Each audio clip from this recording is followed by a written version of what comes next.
My subject for this afternoon's conference is Guide for the Catholic Family in these days of turmoil in the Church. I would like to refine that subject by saying that I'd like to speak on the rights of Catholic parents in the education of their children in the modern world.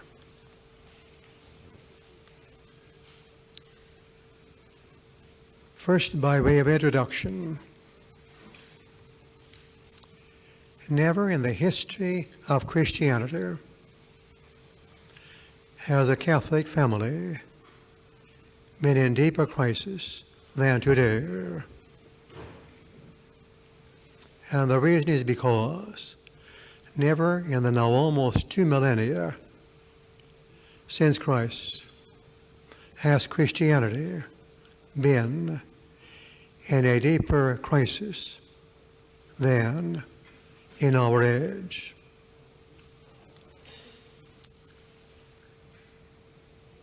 There are many reasons for this. The secularization of Western society, of which the New Age movement is only a widely publicized and very devastating symptom. Widespread dissent among theologians,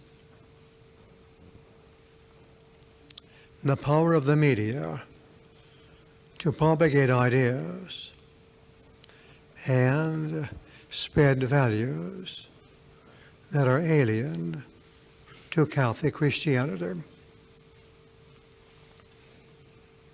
The breakdown in many once Christian countries of religious communities, especially of religious women, including the Archdiocese of Detroit.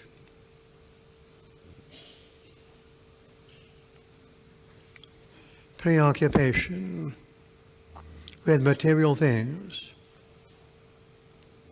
As a country becomes more affluent and has more access to earthly pleasures and more able to avoid discomfort, inconvenience, and bodily and emotional pain. Whatever the reasons, the root cause is the corruption of the idea of freedom.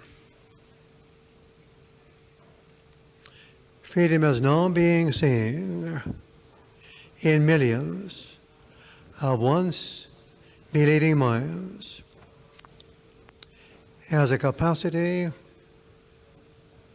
for self-affirmation, self-fulfillment, self-satisfaction, self-achievement,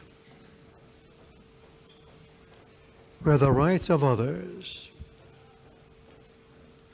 are dependent only on one human being's free will.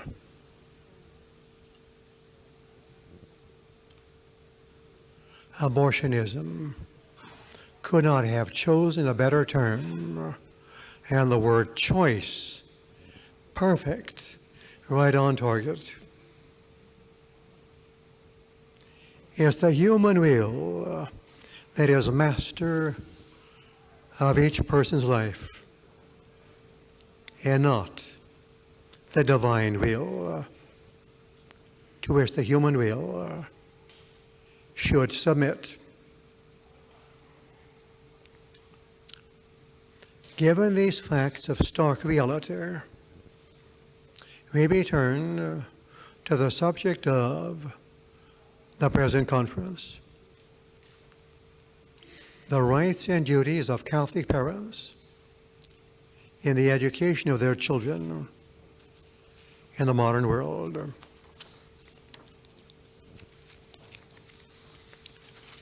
My plan is to cover the following aspects of an immense subject. To be exact, 4.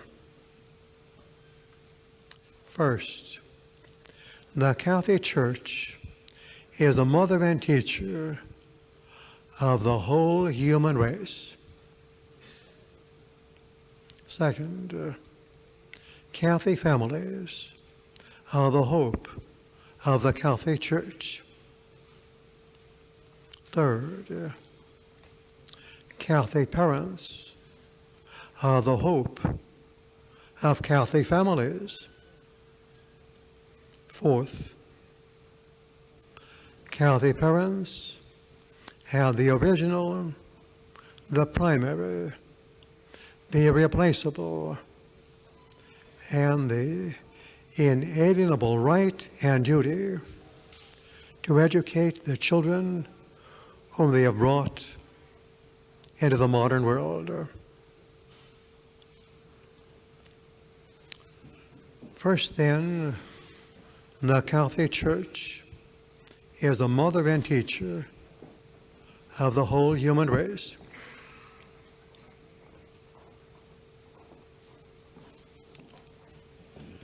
Every Catholic should know some Latin.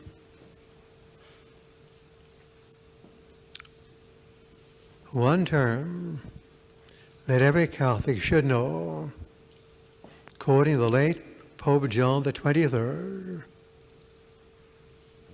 the Catholic Church is the Mater et Magistra Mundi,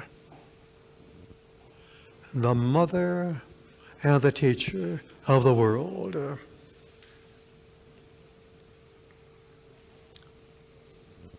As Catholics, we believe that God became man to redeem the human race. We further believe that the God-man, Jesus Christ, founded the Church to provide the human race with a means of salvation. The revealed truths that we are to believe and hear it. These revealed truths are binding. This needs to be said not only on Catholics, dear God, these revealed truths are binding on the whole human race.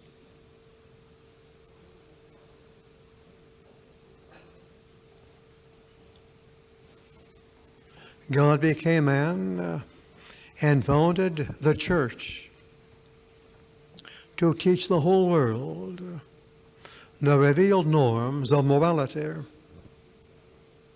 that we are to obey. Since the coming of Christ, monogamy and marriage, hear it, monogamy and marriage is binding on every human being.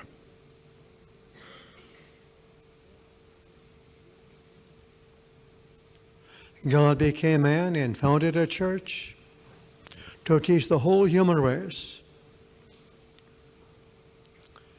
that our destiny is not, dear Lord, it is not in this world. God created human beings and created families for the eternal life which is to come.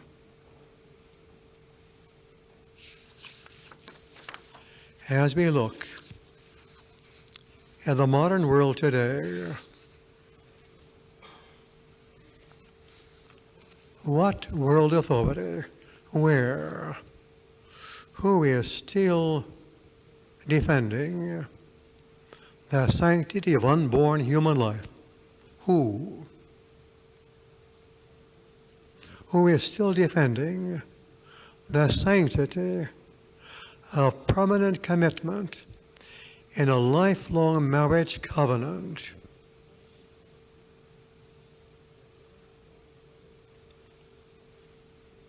Who in the world still forbids, under divine mandate, adultery, fornication, masturbation, and homosexuality as grave sins that are contrary to the will of God and have not repented, mean everlasting separation from God.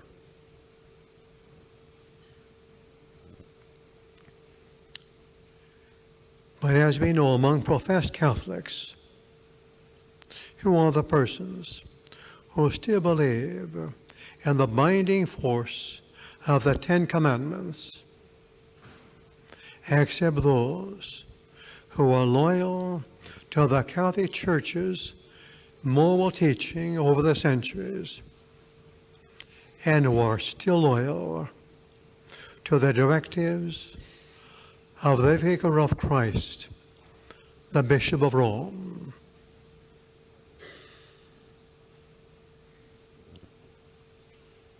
Except for the Catholic Church,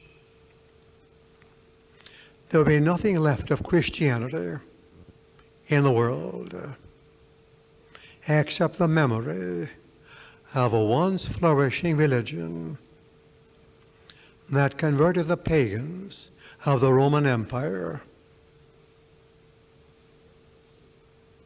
from lechery to chastity, from cruelty to selfless charity, from rebellion against fate to suffering patiently out of love for God, in imitation of God who became man, so he might die on the cross to show us what it means to love. To love means to suffer for the one you love, like the one you love, in union with the one that you love. All of this, that's part one.